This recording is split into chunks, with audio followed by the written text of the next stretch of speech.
You guys will edit out all my gaffes. Okay. Yeah, this video will be in 2 sections now. Thank you. That's okay. I'm sure we can stitch This them. is my Yeah, no problem. backdrop. Nobody's going to be. So I was. I'll pick up where I left off. In the early 1800s, there was 24,000 more or less grain mills in what existed of the United States at that time, mostly water powered, and every area grew their own bread wheat, their own corn. The mills would mill for the people and for the animals, and they would either keep a portion of it or they would buy some of the grain, and there would always be the city people, the town people that would just buy it for making their own biscuits or bread or cornbread or feeding their horses or whatever. And it's great technology, but as soon as the railroad started bringing in Western flour, and this flour, at the same time there was the invention of the roller mill. And the roller mill would strip the carbohydrates out of and leave the bran and separate the germ, and it made a shelf-stable product. The stone mill flour had the oils and everything out in the bran all crushed up together, and even with sifting, you would still get the oils and that in the flour. So it was a product that had a certain shelf life depending on the time of year, moisture content, and that. Well, the white flour shipped in from the roller mills was shelf stable. It could be in a barrel for years, and you could still, it would be fine as long as you kept it dry and kept rodents out of it and that. And you could make biscuits and white bread and all that. But what happened is that they noticed that people's health declined because they weren't getting the fiber, the minerals, and all that. So if you notice on your Wonder Bread, it's been fortified with vitamins and minerals. But it's sort of like they took $1 out and put a quarter back. Mm-hmm. And so none of us really get enough fiber and the vitamins in that in fresh flour. And we've been eating things made from fresh flour for like 12,000 years from the Middle East, where agriculture was basically invented, grain agriculture. And so the varieties of wheat that I'm growing are either heritage, like the Red 5 that was grown during the 1800s when there was, I just took a walk by Mother's Mill there along the Little Miami where there was a mill. And all that went by the wayside because it was considered obsolete, and maintaining all that equipment was hard, and there's just a few left around, like at the mill there at Clifton Mills, and there's a few around, one at Greenville, and they're remarkable structures, and the technology is fantastic. So what we're doing is we're recreating that product, and we not only have the heritage grains, but we have the ancient grains like einkorn, emmer, that was raised 12,000 years ago, and you can still get the grain.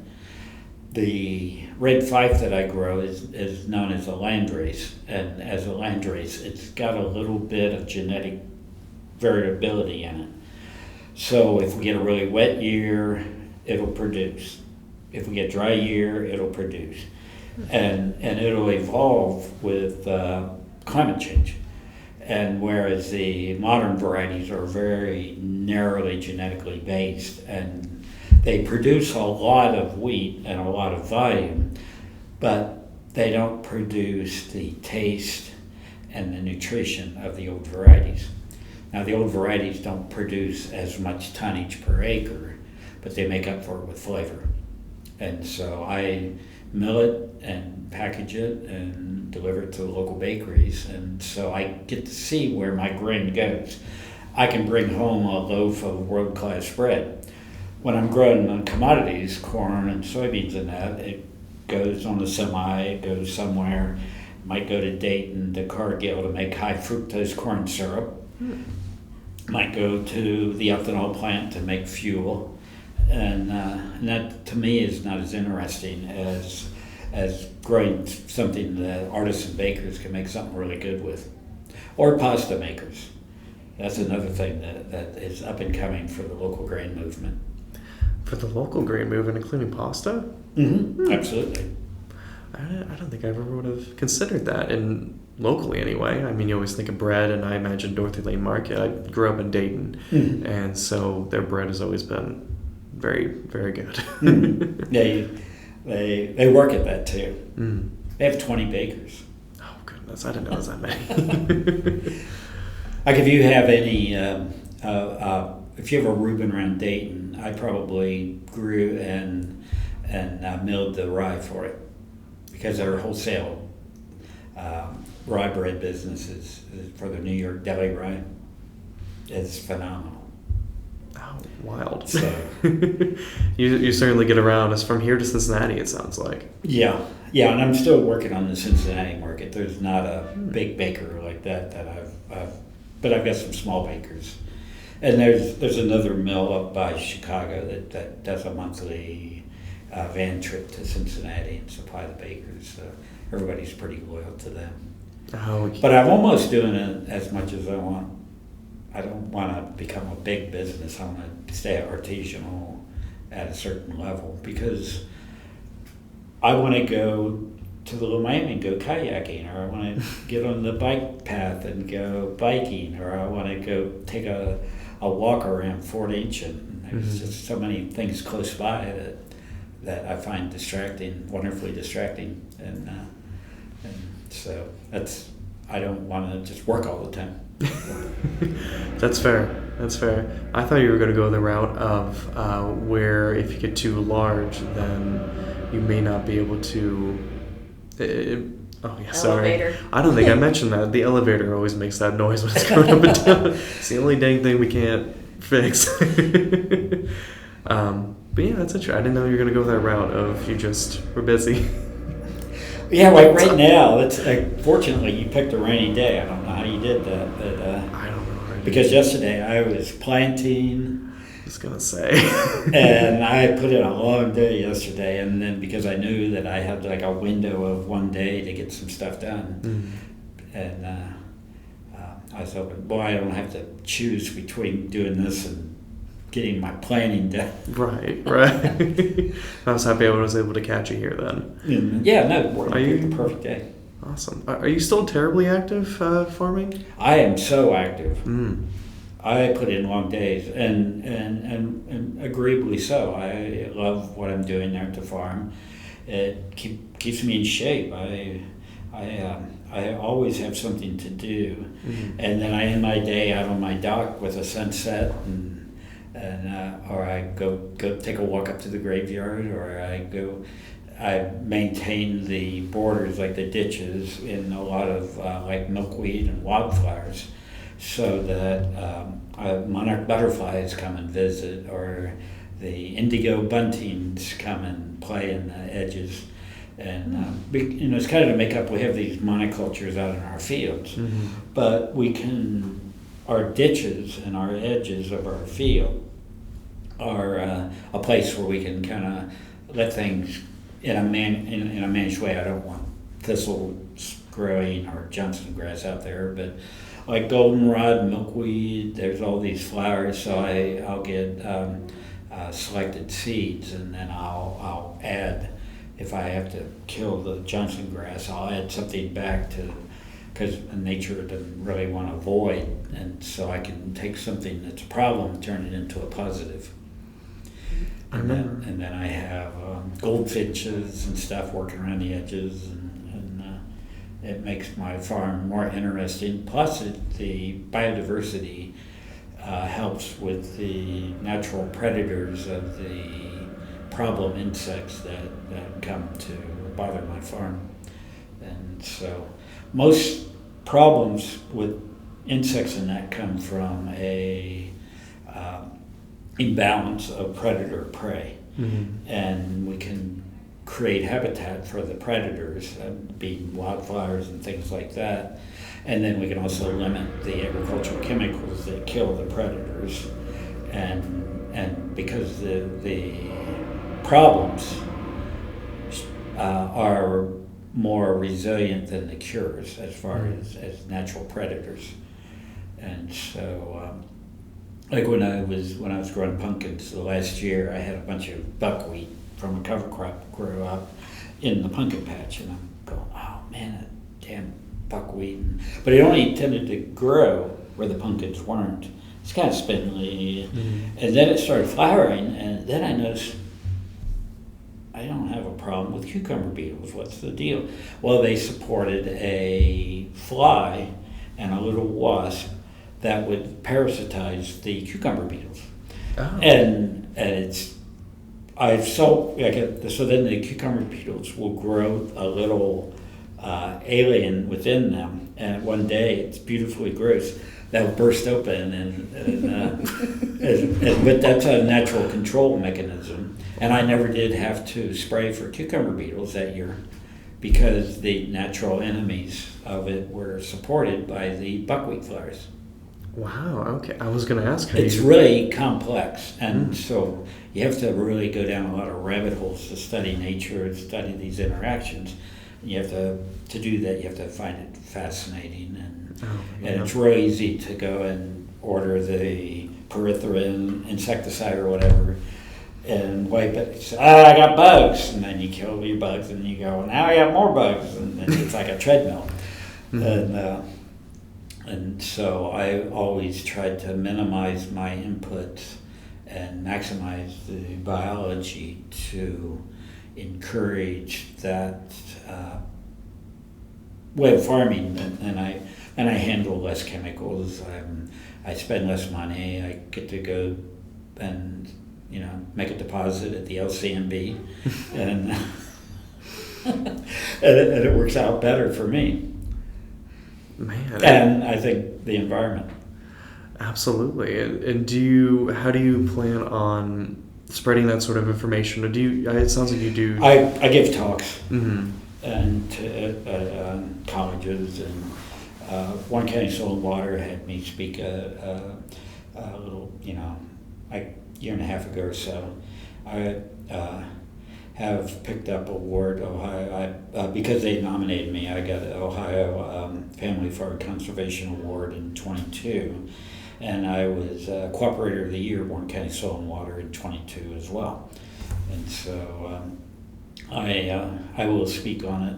It's really challenging though, being in a room of farmers that have their ideas set. Yeah. And it's, well, he's kind of a small farmer. That doesn't work on my big farm, or that guy's just plumb crazy. I don't know what they're thinking, but it's really challenging to have. So I'm always like, when I'm out on the tractor, and I'm thinking of how can I set off a light bulb, and I kind of use my neighbor as like how could I get Phil to think about this different. Mm-hmm. And how could I get him to see this practice is creating issues, and there's a remedy for that, but it's sort of like, well, that's the way my dad did it, and I don't have a problem with it. It's sort of like people have the blinders on to the problems, and so I'm always thinking of how I can say something that will set off a light bulb. And it's challenging, but more recently my talks have been around grain milling, farm diversification, mm-hmm. how growing small grains has a positive impact on soil health, soil biology, and reduces soil erosion and build soil carbon back into the soil sponge. Okay, and just doing smaller steps at a time, maybe encouraging that, and then follow up with natural versions of pesticides. I don't know whatever the secret sauce is, I haven't found it, but I keep trying. But speaking to like students is more encouraging, and because it's a preferred audience. That's fair. They tend to be more open, from what I Oh, understand. yeah,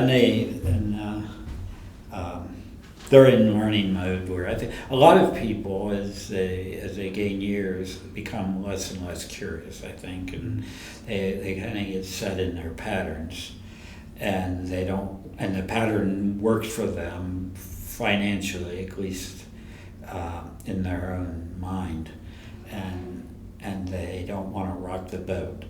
Or if somebody's got to carry a debt, well, there's like this guaranteed formula where you're going to add this and that, and you're going to get this in return. And going out, a lot of this biological way of farming is not as tested. And so I have trouble getting my ideas across to people, and understandably, if you got to make your payments and your banker's breathing down your neck. And another thing is crop insurance very much discourages any experimentation into the realm of. So I've dropped crop insurance because it was hindering my ability to make decisions that I knew were beneficial, but it did not meet their best practices. I can do things to degrade the soil. That's fine.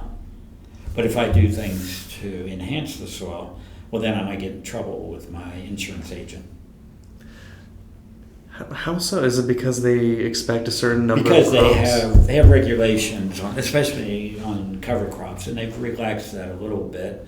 Mm-hmm. But I like to plant my grains green, or what we call planting green, into a living cover crop. And I'll use a roller crimper, or I'll use chemistry to terminate it, kind of depending on the situation. And I work hard to figure out the least toxic way to do that. And so they have set rules about all that, and they seem to worry more about that than they do soil erosion or different things that these other practices entail, and that's a blind eye goes to that. Mm-hmm. But these other things that are more cutting edge, well, then that sets off all these red flags. And so, as once I got free and clear of the bank, I did not have that pressure to meet their expectations, which allowed me to be more inventive. And there's all these networks of farmers, peer groups of conservation, regenerative farming. I call what I do restorative farming, and there's really no set rules on what any of these things are, and so I have my way, and so I might not get the top bushels per acre, but I have a really strong profit. And then I built soil, I've got a profit, I feel good about my products, I can talk about the quality, maybe my wheat is more nutritionally dense, and I have better protein, it makes better bread. So that's the way that I have proceeded, and it's kind of like freedom of choice on how we go about our business. And the crop insurance industry was impeding my freedom to make decisions. I am ready, willing, and able to change my ideas and philosophy built on observation, on science. If I learn something new, soil is phenomenally complex. It's really hard to study, and until recently, you just couldn't take the different microbes and put them in a petri plate because most of them would die because it's a community working together. And now with new genetic readers, they can take a soil sample and look at and disperse the DNA and look at, they call it quorum sensing or mass genomics, and they can look at and see what the biological profile of your soil is and what all these different characters are doing. Okay. And we're just like at the Model A car of that science. And so as we learn things, I'll adapt. I'll keep my eye open. But in the meanwhile, I'm observing. If we get a big rainstorm, I don't have mud. I'm not muddying up the creek downstream. Mm-hmm. I have clear water coming off the soil, from my farm. And so that's the main thing, is that I don't want to downstream affect people with nitrates and things like that. I want to keep all the soil nutrients on my farm. Right. I want to build it back to where it was when the Native Americans roamed around. Mm-hmm. Just a little before the initial family came along, huh? Mm-hmm. Man, I hope you do it. Well, it's like, so we gotta, it's so that's what keeps me busy on the farm. Man. Is things like that, Mm-hmm. And then grain milling. I get to throw a lot of 50-pound bags around. I'm always scooping or carrying or making pallets or whatever, and our bodies need to move. If we can, if we're healthy enough, we're better off by.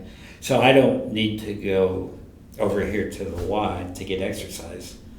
I can work around my farm. I can get in a kayak. I can get on my bike, and I enjoy it more. Good. And that'll keep you healthy for longer, that's for sure. Did you always want to be a type of farmer growing up as a kid? Yeah, I did, but I also, growing up watching Jacques Cousteau, I wanted to be a marine biologist.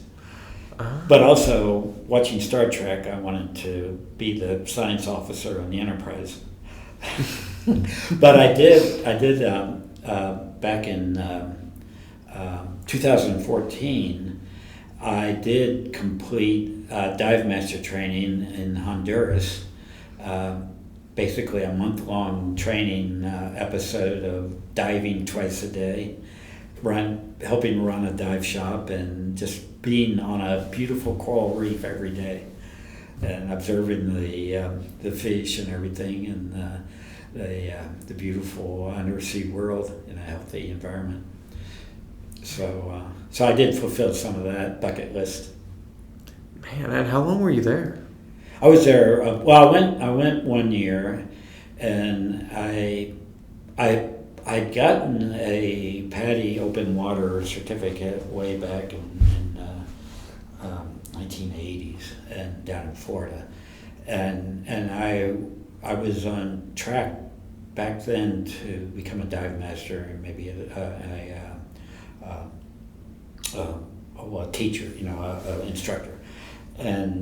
But then I went to Costa Rica and started farming and doing seasonal work there for plant breeders. Mm. And I did that until my mom became ill with ALS, and I spent like the last 6 months with her in Florida in 89. 89, yeah. Gotcha. I was wondering, because I read the articles and they referenced Costa Rica a couple of times, and I thought, I should bring that up. Yeah. Yeah, and Costa Rica was awesome. That's where my Spanish got really good. Certainly helps. I love immersion, and so I've been in the last 10 years. I've been in Mexico a lot studying corn culture. Corn was invented in Mexico maybe about 9,000 years ago in the southwest part, Oaxaca, Guerrero, Chiapas, the Zapotec Maya areas.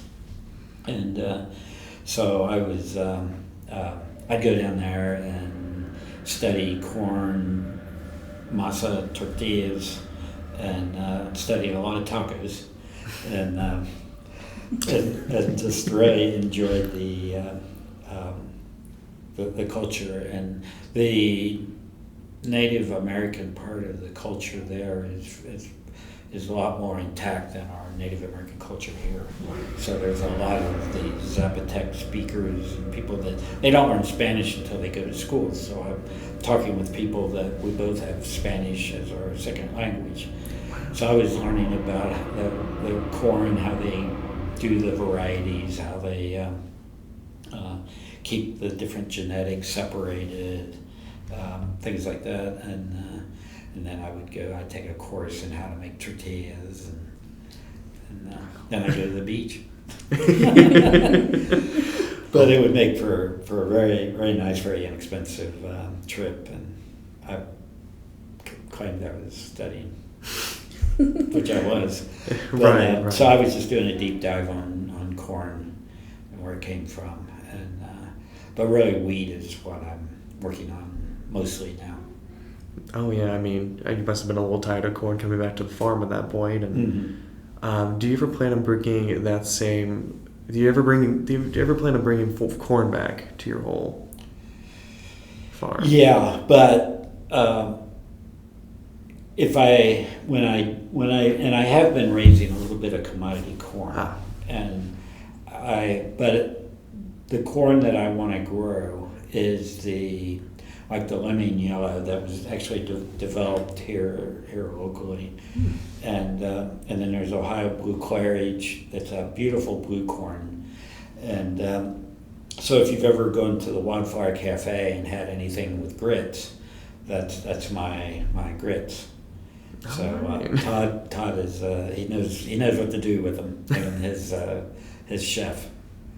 Oh, that stuff's good. So I am doing a little bit, but and you can't just grow wheat every year. You have to have a rotation. So soybeans become a go-to rotational crop because it's easy, it's profitable, and I don't want to grow pinto beans or something like that. But I really want to focus on these different varieties of wheat and do the best job possible with them. I only have so much bandwidth to do this. Fair. It seems like you have limitless ones though, because of just. I have to be careful because I am interested in everything under the sun, including the solar flares and the aurora borealis and oh my goodness, and eclipses and bring it back from there. Oh, That's like a lot of times when somebody will ask me to talk about the history of your farm, and I say, well, 3.7 billion years ago, the protobacteria were. And they said, no, not. I said, well, 12,000 years ago, when the glaciers were receding. They said, no. Well, if we think about the whole timeline of this land, right. Our 200 years of occupation is it's like just a little period at the end of a dictionary.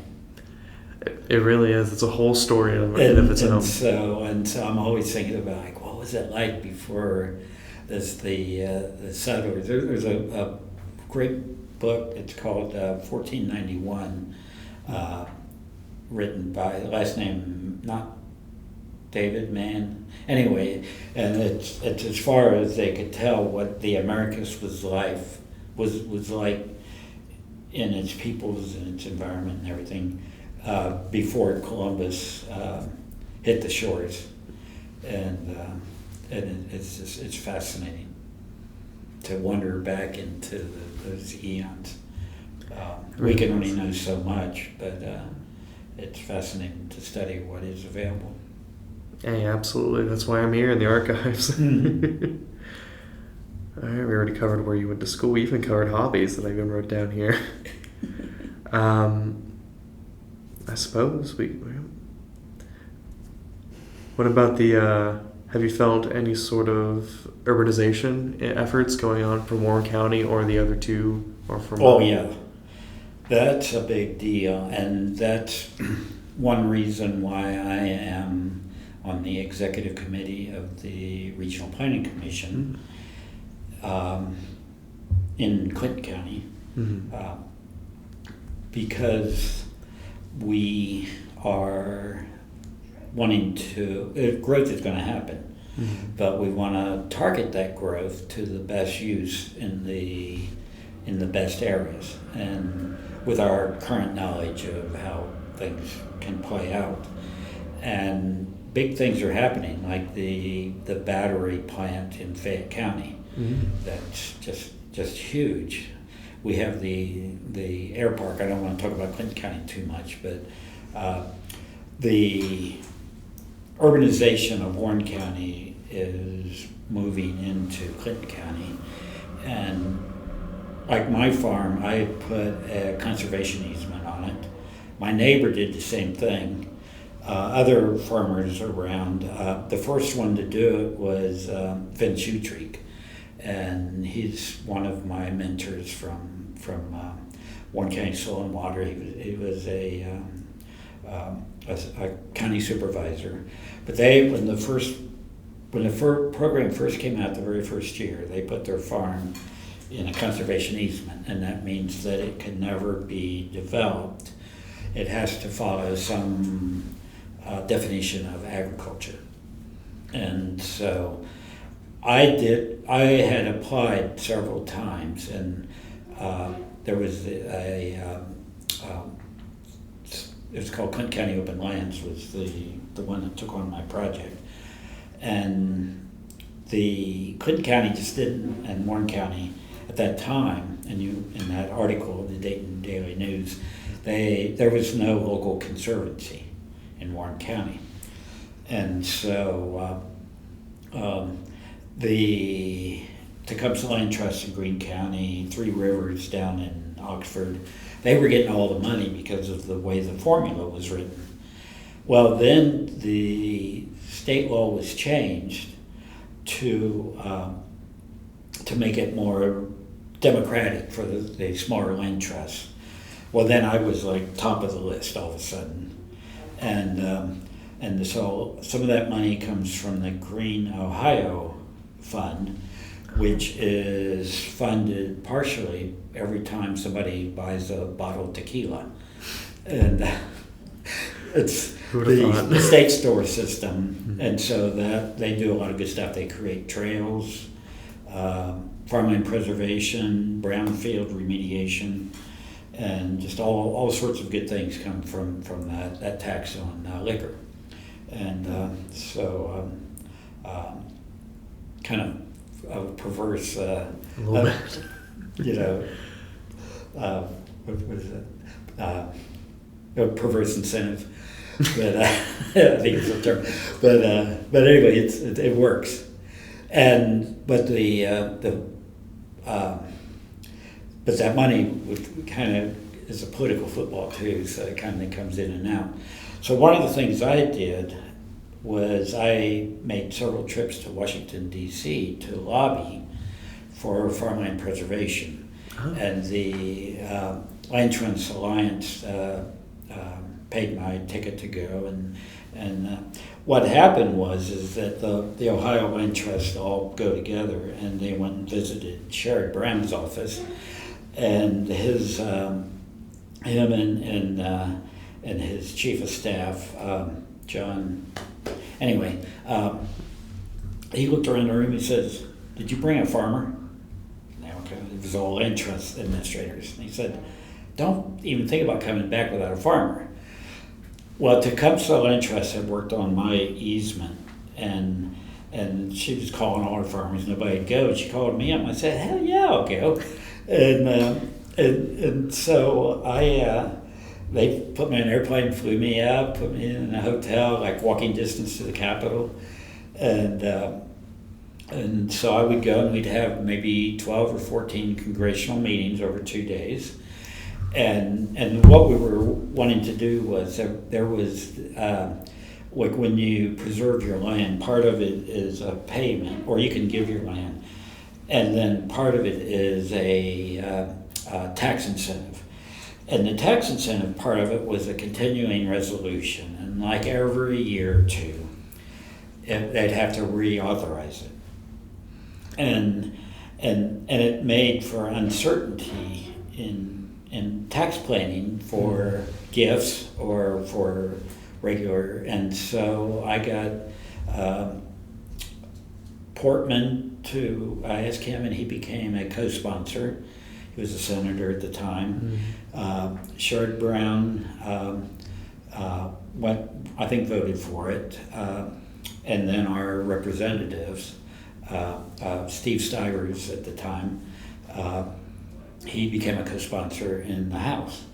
And so by going to Washington, I was able to move the needle, with a well-organized and a good story.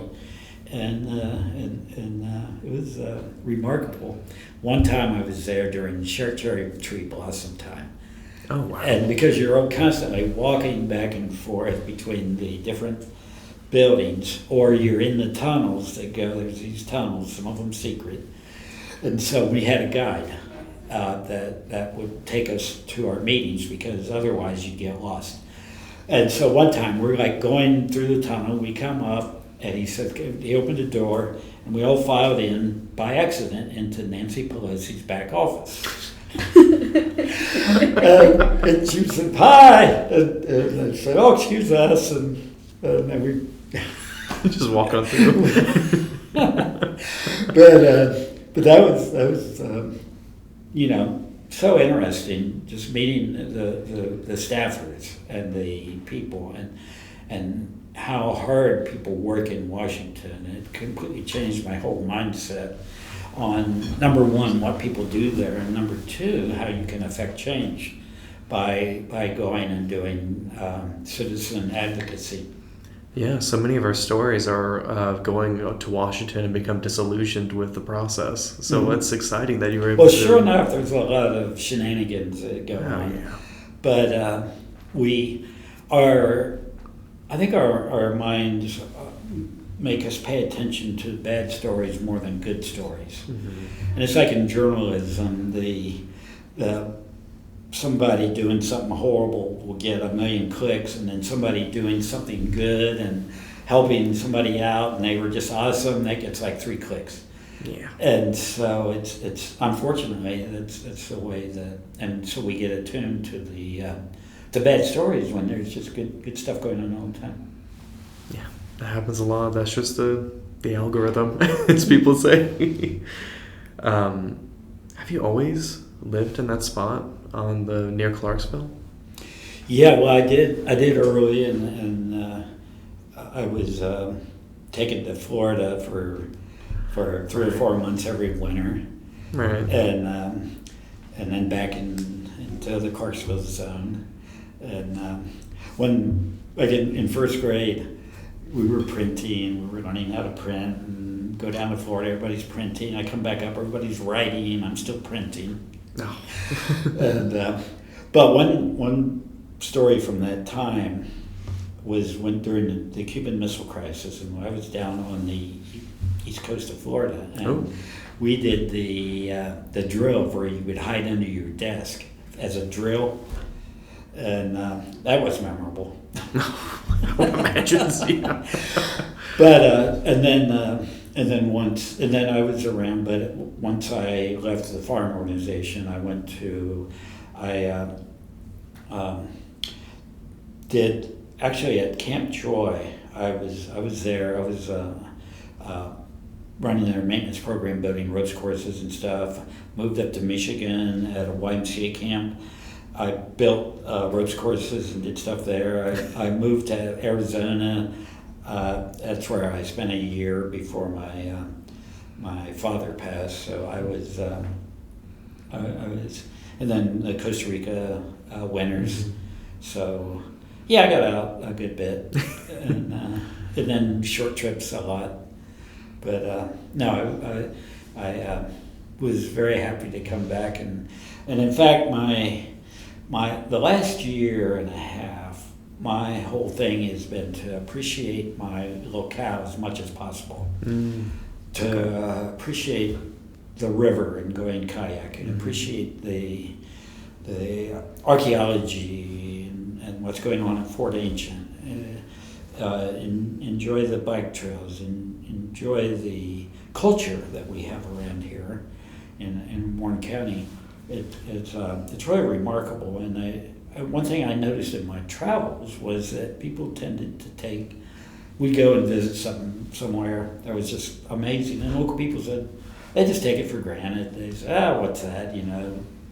Pyramids. Yeah, that's how it's always been there. And we don't. And so it made me think, well, I live in a pretty remarkable part of the world. I'm just going to do everything I can and enjoy it. And I still enjoy my travels, and especially on a mission. Like one project I'm on in Sonora, Mexico, is helping the farmers there grow the old varieties. That's where wheat was introduced by the Spanish in the 1400s or 1500s, and they lost those varieties to the new varieties. Well, a friend of mine is helping them, and I've sourced the grain, and so we're helping the farmers starting to grow those old varieties again, so they can make their beautiful flour tortillas. Where they don't really like the modern varieties, don't taste good to them, and this way they can save their own seed, and it's a tradition you can taste. So I like projects like that where I can go and do things and try to help out some folks with that project. Oh, definitely. And before we started recording, you had mentioned the one in Ethiopia as well. How did that go? Yeah, a friend of mine he grew up partially in Ethiopia, and his father ran a hospital there. He was hired by Haile Selassie, and they found that the local people were deficient in vitamin A, and so they started like sneaking vegetable seeds in their luggage, and at some point they were growing. They wanted to people to learn how to grow and keep their own vegetable seeds, which is what farmers have been doing for millennia, and so it was going a little bit sideways. So they wanted me to come in, and I'd worked in seed in Costa Rica and different things, and they picked carrots, and carrots is like the most complicated plant to keep seed from because of the outcrossing, and it's more complicated than we can get into here. But that was a fantastic project, and then I took the last 2 weeks of that trip to visit like Lalibela, the underground carved churches, and just Ethiopia, and Gondar was great, and all these places that have just history. You know, I'd go into this little town, and people would be like these camel trains coming off of the desert, and people coming to trade their wares at the Aksum and different places that just have history going back to thousands of years. And that's the kind of places where I noticed the soil, and like there and in Spain and Italy and places that have been farmed for a long time, I'd see fields where the soil was gone. There's nothing but pebbles, and maybe they could grow some olive trees or something. And so it made me think of the impacts of millennia of agriculture and what that can do to soil, and try to not repeat those mistakes here in much newer land of agriculture. I always love to hear that people want to take the lessons from history and bring it over and try to improve their own. But in my travels, I'm not one to get on a cruise or something. I love to just go and hang out with the people and get to know, and the foods and the lifestyle of the ordinary people, and integrate myself into that as much as possible for somebody that looks like me. Right. But it's much more enjoyable to me to go deep into, and not, trying to do Paris in a day or something, but just go somewhere and really go deep. Mm-hmm. Going not off the grid, but off the typical like touristy route, right? Get off the tourist circuit as much as possible. And generally, and what I've found is that country people are just friendly and nice anywhere I go.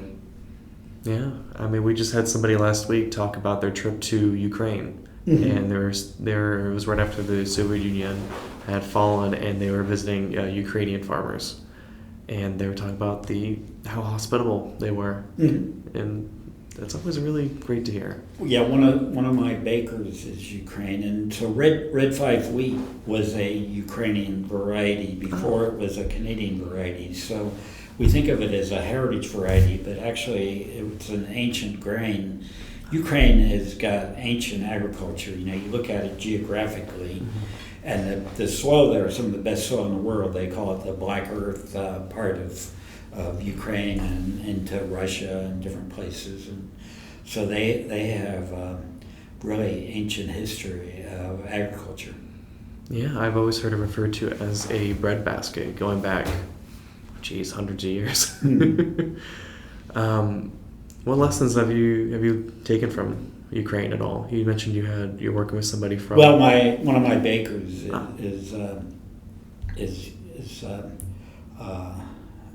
she's Ukrainian. She grew up there, and she her husband works at Right Pat, and so she's bakes these because they have an incredible baking culture.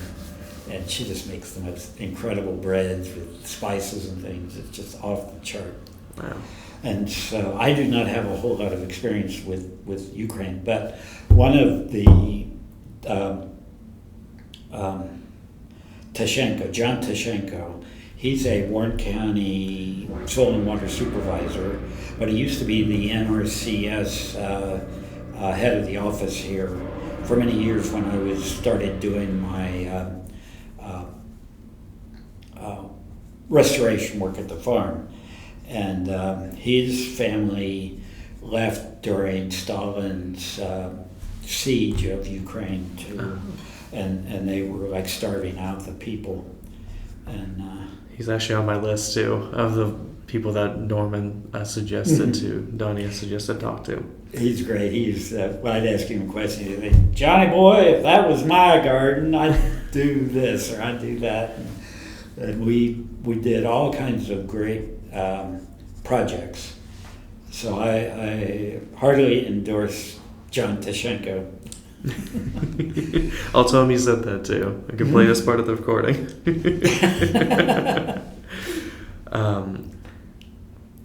Going down the list here, you guys have mentioned, I don't think we mentioned it yet, but going through the news article, there was references to solar paneling. And how's that been affecting your... So 8 years ago, I wanted to, because I'd gotten a little bit of money for the farmland preservation. I was wanting to invest it wisely.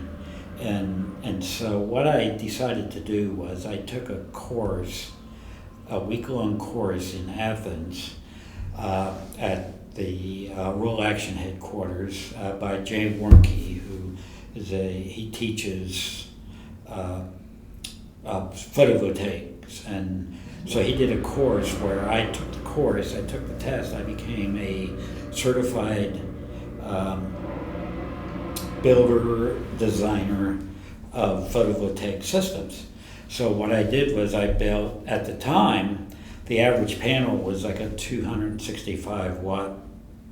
Efficiencies in the last 8 years have gone up where the average one now is like 400 watts. Oh. But I designed and built a 7.5 kW system, microinverter, and jumped through all the hoops and got it approved and did a grid tie. So on sunny days, I'm exporting electricity to the grid. If I'm running my mill, 15 horse motor, 3-phase motor, I had to put in my own 3-phase. I'm drawing energy off the grid. And so it's a matter of, at the end of the year, it's kind of even. Okay. And then I have a plug-in hybrid, a Chevy Volt, that has like 35 miles range before the motor kicks on. So like my trips to Lebanon, Mason, Wilmington, and that are all on solar energy. Right. And so then that's one of the things about my grain is that it's energy neutral or energy or carbon because of the panels. So we put them as ground mounts, and they're so boring. They sit there and make electricity. And so no, that's worked out very well. That's been part of the farm tours that when people come out.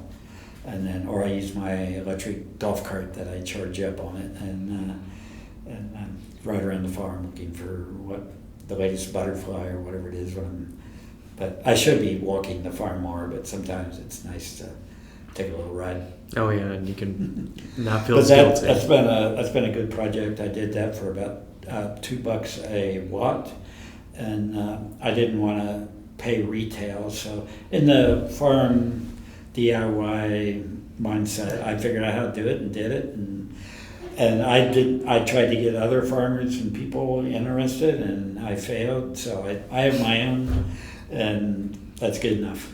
Mm-hmm. Do you feel like you're going to be setting an example for other farmers regarding that type of Yeah, management? well, what's funny now is that a smaller farm up the road leased their land for they're on a power line, and it's only I think 40 acres or so, and they're putting in a solar farm, and everybody's up in arms about it. It's like the end of the world, and all these signs saying this land will be farm, not industrial solar. But these farmers' biggest risk is development, both residential and commercial. Yeah. It's going to take way more land than any of the solar. But I haven't seen one sign saying stop residential development, stop industrial development. It's just all focused on this solar thing, where it's really the future. There's this future of like everything will be electrified, and carbon-based fuels will need to be used very sparingly. And what I do at the farm with my farming practices, I put carbon back in the soil. I don't want to put it in the atmosphere. So I think that there's a future there that people are ignoring. And I have noticed in my travels, like you get out in Iowa, different places, it seems like every third farm has solar panels on their hog barns or whatever. And we just have been very slow to adopt that here. So I'm not too sure why that is. I think people would typically try to cite costs, right? The initial cost up front. There's all these. That's why the big semiconductor plants, the CHIPS Act, and all that. There's wonderful subsidies for all that, and I did not make use of that. I just did it as a business write-off. At the time I did it, there weren't so many of those, and I penciled it out, and it made sense. It would be about a 7-year payback, and not wildly crazy like a good stock market maybe, but still not bad. And plus, then I get free electricity. And, True. And then, if the grid goes down, I couldn't have electricity. And so, for me, it was a no-brainer. But I sometimes think differently. You're going to have that around you, right? To each their own. To each their own. Okay. Do you have a favorite farming technique? Because you've listed a couple already, but do you have anything in particular? Yeah, so there's under this moniker of regenerative farming, and I take it a step further and call it restorative farming. Mm-hmm. And there's no, but it involves the minimum amount of soil disturbance, the minimum amount of chemistry that you still might need it, but the least possible. Maximum amount of biodiversity, and so what I do then is a rotation. So I've got my corn, my soybeans, my wheat, but then after the wheat comes off, I'll plant a multi-species cover crop. And there might be 12 species in there. There'll be buckwheat, millet, all these clovers, vetches. The buckwheat makes phosphorus bioavailable. The The flax is very good for the mycorrhizal fungus, the beneficial symbiotic fungus that plants really need. And so that's like the recharge year, rather than planting double crop soybeans after wheat, which is popular. I plant that, and then for the next part of my rotation, then I always have some kind of cover crop in the fall, like after the soybeans, I plant wheat. And then after the wheat, the multi-species cover crop, and then say corn, then after corn, rye, then the soybeans get planted into green rye. So I want to have live roots all the time, 24/7. And in doing that, I foster beneficial fungus to bacteria ratios that creates this ecosystem that produces energy and releases nutrients. And I don't have to go to the co-op and buy as much fertilizer that way. And I need less equipment. I burn a lot less diesel fuel. And so for me, it's all wins. And there's some good farmers in the county, like Bruce Goodwin over, maybe he's on your list. He is actually. Both of them he's are. Doing, he's doing a great job over in the Pleasant Plain area. Samantha Steiner and her family, they're doing, and she's a supervisor. We actually just talked to their parents. That's who we had last week. Mm-hmm. They're really informative too. They're fantastic, and so there's all these people setting good examples, and Tom Spellmeyer, who's on the trailer out here, he would get like rye seed for me at cost, and for when I first started cover cropping, and just phenomenal. And his brother now is a supervisor. That's what we're all, we learn from our peer groups more than we learn from the university and the land grants. They're playing catch up to what we're doing. Yeah, David Brandt, who he was considered the godfather of regenerative agriculture, and his farm's up in Fairfield County, and then with his son, I'm the co-founder of the Ohio Grain Hub, so that we were doing all these practices, producing this high quality grain.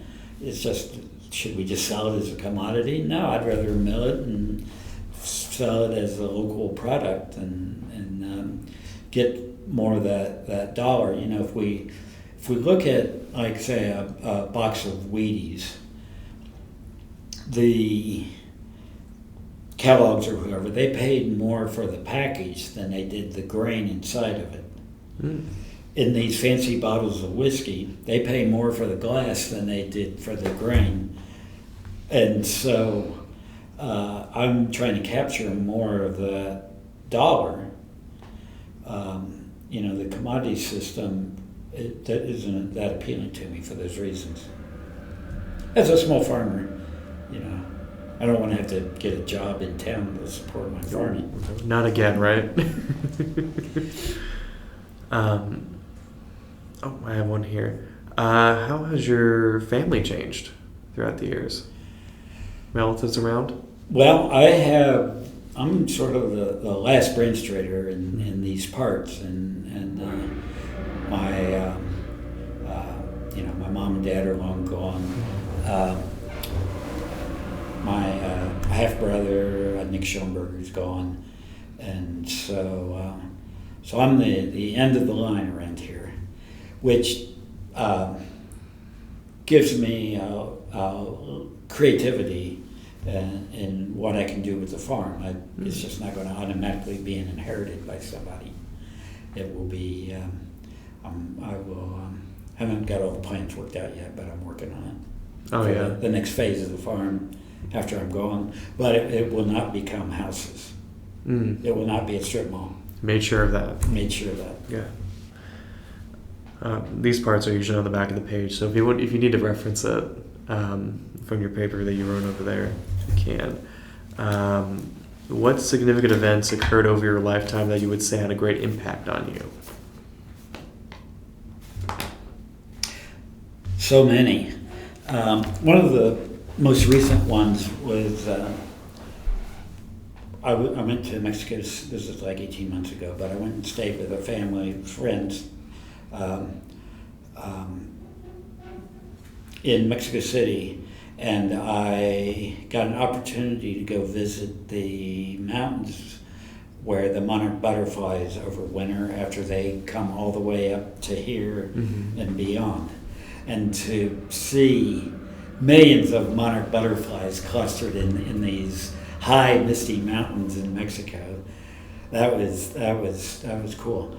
To been on a scuba diving on a coral reef was just amazing. I think about, that's one of the reasons why I think about my ecology of my farm and the water and what comes off of it is that I don't want to muck up the environment downstream. Mm-hmm.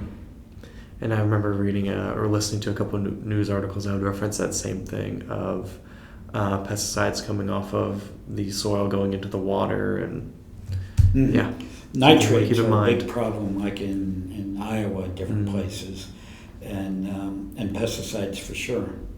It's it's a case of less is more. Right. Do you want to reference anything like COVID and the supply chain, or any sort of recession or crop failure that might have had an impact? Well, one of the strategies of our grain hub and our development of local milling is to shorten supply chains. And this is in partnership with Dorothy Lane, but they had supply chain problems from the big mills where they were getting Central Milling and King Arthur firing that they could not get certain things that they had. It's just like put in an order and get it. All of a sudden it wasn't there, and so as a enterprise incubator, they've done this with many other businesses. We developed this partnership to create local supplies of these grains and the infrastructure needed to process, clean, and mill and deliver the grains to their specifications. And so that involves a lot. I'm involved with like the Artisan Grain Collaborative, that's an educational group out of Columbus or out of Chicago, and they're the ones that sent me to milling school in Fargo in February. And then I'm a founding member of the Artisan Millers Guild. So because we're all individuals out doing this on our own farms, and to come together as a peer group, we can learn from each other and not each one be making the same mistakes, and really advances the whole industry. Because so much of this information is based on really big mills doing big mill things, and not community mills. And getting back to the what was once 24,000 community mills in the United States, bringing that back home. And that would certainly help with any sort of supply chain issues, or that would be nice to see. How did COVID affect your industry anyhow? Well, farming, it was we had good markets, and I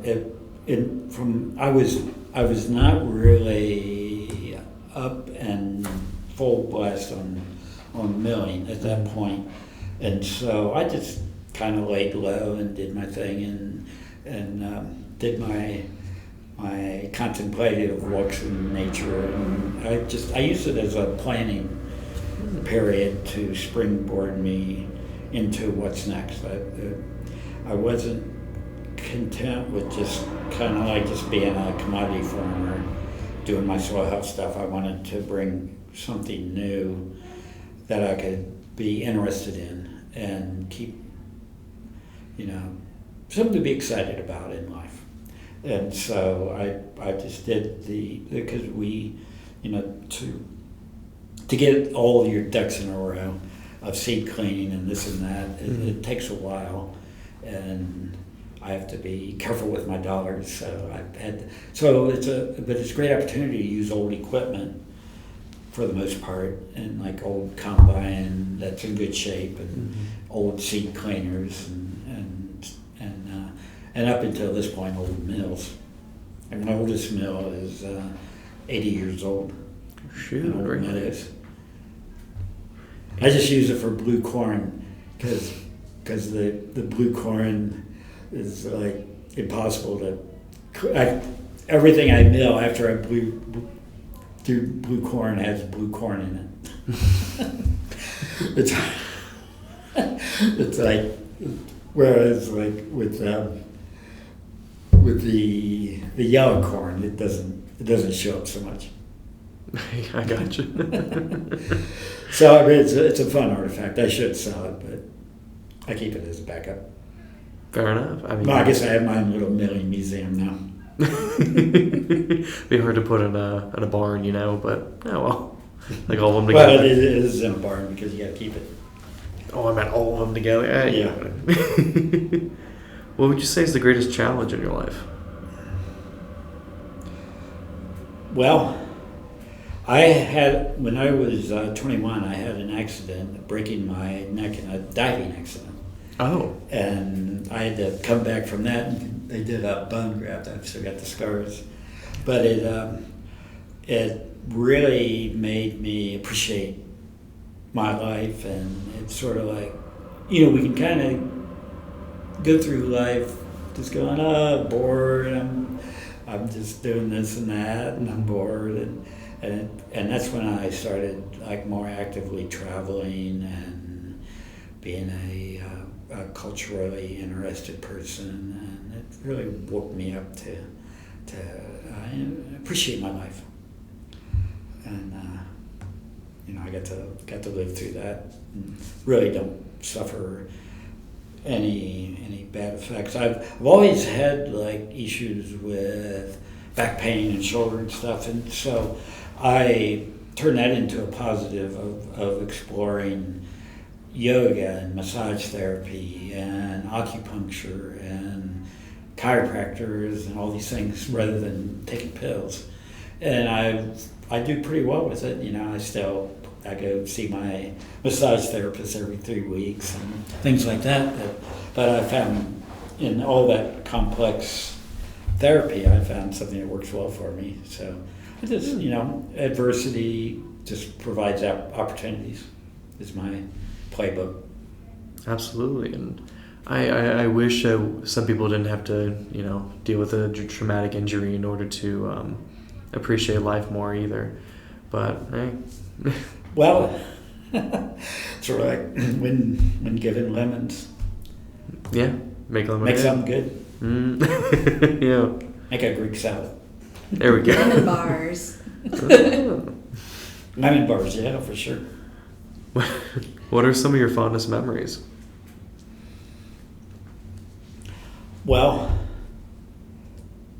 exploring, just getting off an airplane and just going into a new city and finding my way around and figuring out how the public transit works and where the best places to eat and the best parks and all that. But just out in nature, like first time I drove out to the Rockies, and I think I'm in the flat part of Colorado, and you start seeing something, and I get closer. What is that? Well, it turns out it was Pikes Peak. Oh. And then just driving and getting closer and closer to it, and diving on a coral reef, of course, and most recently the eclipse was fun. We went up to the Greenville area and out in the country at a farm, and it was just spectacular. Did you get a chance to see the Northern Lights at all? Yeah, I did. The Friday night, and I've got a spot where people come out for, And that's one of my interests is it's dark skies. And I just recently read a book called The Darkness Manifesto. And we create so much light pollution with all of our night lights, our displays, our illuminations, and it disrupts so many natural cycles. Right? If you're on the ocean, it can mess up sea turtle migrations. Insects are attracted and killed in around lights. Migrating birds are drawn off track. I've been in places where it's really been dark and the sky looks totally different, and where we get a bit of glow from Dayton, Cincinnati, the I-75 corridor. And that's something that we address, and I'm also a zoning update advisor in the next county. And being very careful with lighting of new building sites, and making sure that nothing and with modern lighting you can do a much better job than the old lights that just glow every direction. Oh yeah. So that's one thing that I'm fascinated with is just beautiful, incredible nature, and keeping it. Definitely keeping it. Do you have any stories that your family have passed down? So way before my time, and there was and this goes back to Andrew Branstrator, who bought the farm, and I guess he was fairly cantankerous, and he really liked half his kids, and he had and his first generation, a lot of them are buried there at the graveyard was used up until the 1860s, and so half his kids he liked, and he had extensive lands, and we don't know where he got his money, but. And then half his kids he gave meager amounts with the legal device that if they contested, they would get zero, nothing. Well, the have-nots got together and fought the haves, and it created all this documentation, all this stuff, and henceforth the Brandstrators were known as the fighting Brandstrators. Oh. We were always squabbling amongst ourselves, and you can say, "Oh, that's negative." It's just it's the way it was. It's interesting, and it doesn't need to. We can stop these activities at any generation, but just things like that. It's just kind of funny. Depending on which side of the county line it was, we might have a couple of those in our own records. I think so. Yeah, there was an abstract that I hid from myself, and I'm trying to find it. But there might be, there probably is, because the majority of the properties were in Warren County. Yeah, we can take a quick look. I mean, through the atlases and maps. What would you say you're most proud of? I know you're talking about the restorative project you're on, but it's kind of a broad word.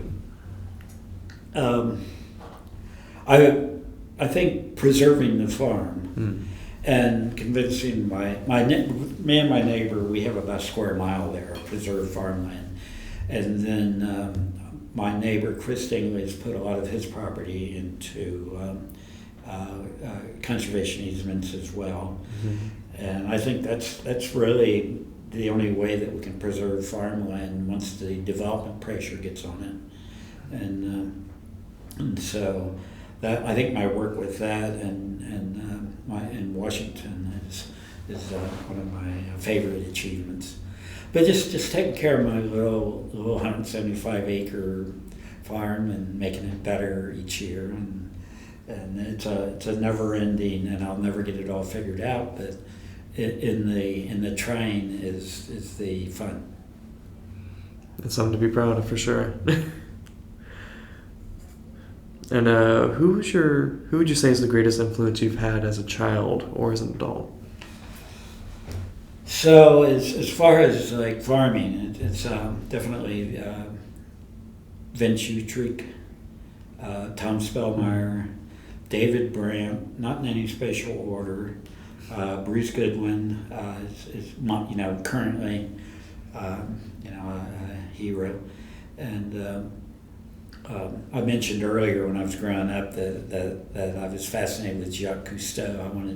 I wanted to be his son. I wanted to be Philippe Cousteau, and but just great storytellers like that interpret the world, and David Attenborough's and all these people that are just fascinating and awoken me to bigger things beyond my myopic existence. How has life turned out for you differently than you imagined?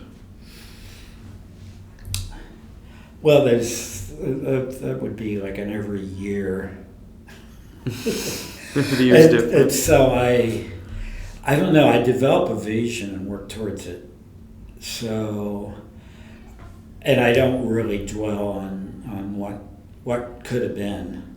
So that one's a hard one to answer because it's I'm still a work in progress, and then tomorrow I'll become fascinated. I try to keep things within a certain perimeter because of my bandwidth, but I just I don't know. I don't really have a good answer for that one.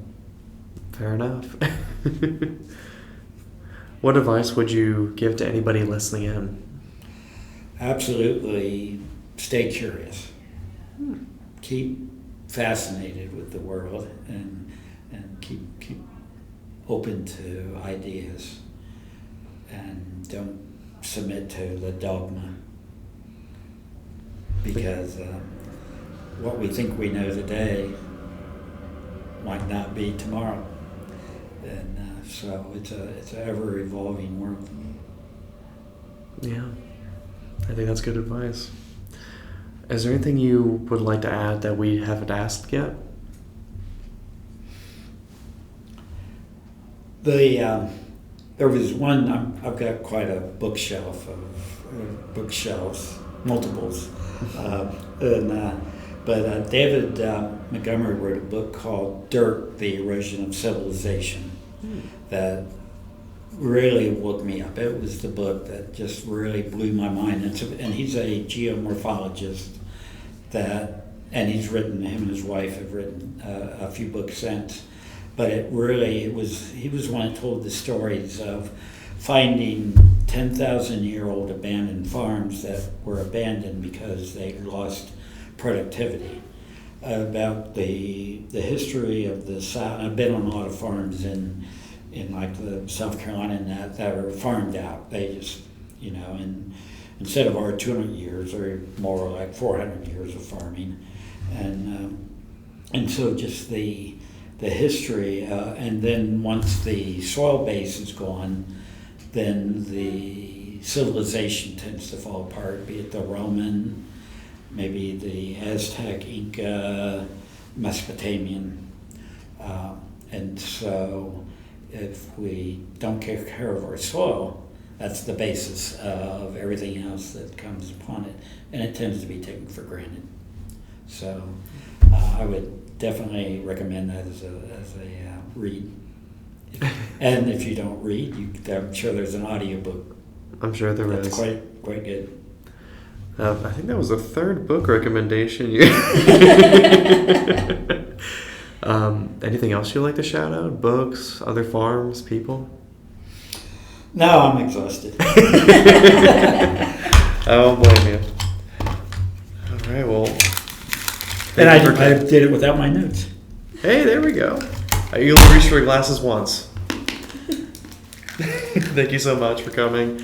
And I suppose this was Since I created this plastic, I'll finish it. Reuse it, or We got legal stuff here. Oh yes. Well, this will conclude this.